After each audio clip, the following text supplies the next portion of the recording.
Hello there. In this video I want to cover an article on Medium by Adam Danaway, and it's called 16 Little UI Design Rules That Make a Big Impact. Okay, let's get started.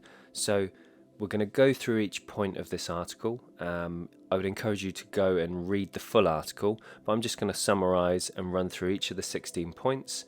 And what's really great is it shows you before and after shots of the good and the bad. So let's get started and let's go to point 1. So the first point is, let's have a look, using space to group related elements. So breaking up information into smaller groups of related elements helps to structure the interface. This makes it faster and easier for people to understand and remember. So there's a little bit more context, but let's go to the example.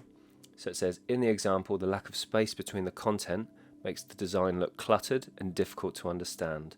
Increasing the space helps to clearly group content, making it more organized and easier to understand.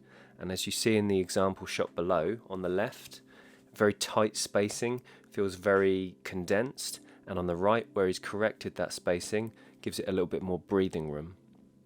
So let's go to the next point. Be consistent. So consistent in UI design means that similar elements look and work in a similar way. This should be true within your product, and when compared with other well-established products, this predictable functionality improves usability and reduces errors, as people don't need to keep learning how things work. Let's go to the example. In this example, the icons are inconsistent. Some are filled and some aren't, and this could confuse people, as the filled icons are often elements that could be selected. Outlining all the icons with a 2-point stroke weight and rounded corners improves consistency and gives each icon a similar visual weight. So you'll see the example here, so where you've got some inconsistency on the top, one that's filled and some that are outlined, and then here's a consistent group of icons that have been revised.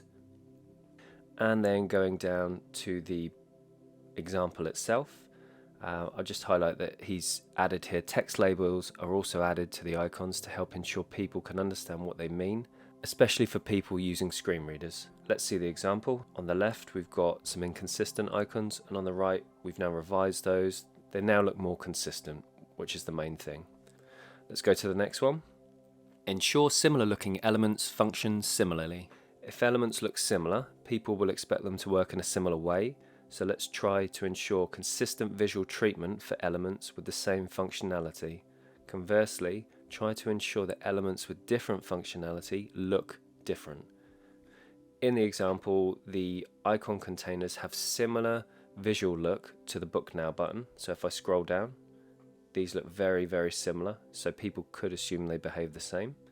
So as he said here, this makes them seem interactive even though they're not. So removing the blue color and the button styling from the icons helps to avoid them being mistaken for interactive elements. So here we go. So here's the before. So they look very similar to the Book Now button. And once they've been removed, it just looks much cleaner, and also they don't look interactive. Okay, on to the next point. Create a clear visual hierarchy. So not all information in the interface has the same level of importance. Aim to present information in order of importance by making more important elements look more prominent. So let's have a look at an example here. So here's an example banner, and one that has no visual hierarchy and one that has good visual hierarchy. So, and it's also placing these elements, as he said up here, in order of importance. So the first one, as you can see, all the text look the same, and the call to action doesn't seem as clear. Scrolling down, we've got some hierarchy now. So we've got the investment seminar, we've got the title of what it's about, we've got some additional context beneath it, and we have a call to action, which is nice and clear. And as he's put here, a quick way to test your visual hierarchy is the squint test. So squinting your eyes and looking at your design, or alternatively you can move further away from the screen or blur your design. You should still be able to tell what the most important elements are and recognize what the interface is for. So let's have a look at the squint test here. So on the left, here is what we have, and applying the squint test here, you can see, well, there's an image, there's a heading, some text here, and it seems to be going towards the price down here. So moving on to the next section where he's correcting this. So the primary action generally should be the most prominent element on the page. So let's scroll down and see what we've changed on this design. So we've got book now here. We've updated that. We've improved the contrast as well. And now when we apply the squint test, that call to action now shows clearly when we're doing that test. Right, on to the next one. Removing unnecessary styles. So unnecessary information or visual styles can be distracting and increase cognitive load. Cognitive load is the amount of brain power required to use an interface. Avoid unnecessary lines, colors, backgrounds, and animations to create a simpler, more focused interface. So as you can see in this example, we've got the border here, and on the revised example, that border has been removed. So removing that white space, which just adds unnecessary visual complexity. So let's go to the example. There's the one with the border here. Removing that border just makes it more simple and looks cleaner. Okay, on to the next point. So use color purposefully. Use color sparingly and with purpose. Try to avoid using color purely for decoration, as it can be confusing and distracting. Start with black and white and introduce color where it conveys meaning. Let's have a look at the example here. So on the first design, the blue heading might look nice, but it makes the text look interactive. So to avoid that confusion, they've removed the color from the heading as it's not interactive. So you can see that's been revised on the second one. On the interface that we're going through at the moment, we're removing the blue color from non-interactive elements like the star rating. And as you can see, it makes it a lot cleaner and it makes it clear what's interactive and what's not. Okay, number 7, ensure interface elements have a 3:1 contrast ratio. In order to help ensure people with vision impairments can clearly see interface details, aim to meet the Web Content Accessibility Guidelines, and there's a link here, of 2:1 level AA color contrast requirements. This means user interface elements like form fields and buttons need to have a 3:1 contrast ratio. So in the example he's provided, the arrow contrast is too low, so adding a shadow to the icon and a gradient overlay on the top third of the image gives an icon the sufficient 3:1 contrast regardless of the image that it sits on. Going to the primary button, in the original example the contrast was too low. They fixed that when addressing the visual hierarchy, but he just wanted to mention it here so you can see the before and now the after. And let's have a look at the example here. So the before with the arrow and now the after. Right, on to number 8, ensure text has a 4:1 contrast ratio. In order to help ensure people with vision impairments can clearly read text, it needs to meet the following WCAG 2.1 level AA contrast requirements. And here they are. So we've got small text, 18 pixels and under needs a minimum a contrast of 4:1, and large text above 18 pixels with bold weight or above 24 with regular weight needs a minimum contrast of 3:1. So in the example here, the small text in the photo count element has insufficient contrast, so we've increased that contrast to 4:1 by increasing the opacity of the grey container and also adding a text shadow. So before and after. And then going on to the interface example, we've given a before and after to see how it looks. And it looks like this area is highlighted, but that's going to be updated a bit further down in the article. Okay, so on to number 9. Don't rely on colour alone as an indicator. There are many types of colour blindness and they mainly affect men. Commonly, people who are colourblind have difficulty distinguishing between red and green, but some aren't able to see any colour at all. To ensure an interface is accessible to those who are colourblind, you can't rely on colour alone to convey meaning or distinguish visual elements. You need to use additional visual cues to differentiate interface elements. In the example here, you can see the colour blue is used on the first one for the reviews to indicate it's a link, but if that colour is removed, the text just looks the same as any other text. So the people that are colourblind can't tell it's a text link. So underlying the link text clearly differentiates it from other text in absence of colour. Okay, on to the next one. Use a single sans serif typeface. A typeface is a set of related fonts with similar style or aesthetics. Helvetica is an example of a typeface. Fonts are variations within a typeface, like weights or font sizes. For example, Helvetica Bold and Helvetica Regular are two different fonts within Helvetica's typeface. So, let's have a look at the example. In the example, the heading uses a detailed serif typeface, but it's a bit difficult to read and it could be distracting. It also has a personality that might not match some of the photos in this property rental app. Simplifying it by using a sans serif typeface can improve usability and aesthetics. Here's the before, what they were using, and here's the after once it's been updated. And let's scroll down, and as you can see, it does look a lot cleaner on the interface and probably more relevant to this app in particular.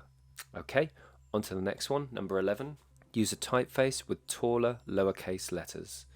Look for a typeface with taller lowercase letters and greater letter spacing, as they're generally more legible at smaller sizes.